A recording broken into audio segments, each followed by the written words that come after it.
உறவைத்தானே நான் நினைத்தது, என்னை பிரிவு வந்து ஏன் அழைத்தது?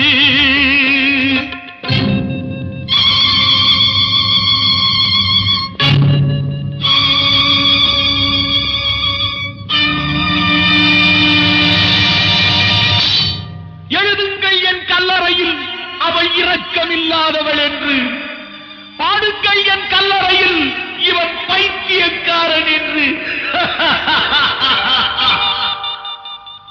கண்கள் தீட்டும் காதல் என்பது அது கண்ணில் நீரை வரவழைப்பது, பெண்கள் காட்டும் அன்பு என்பது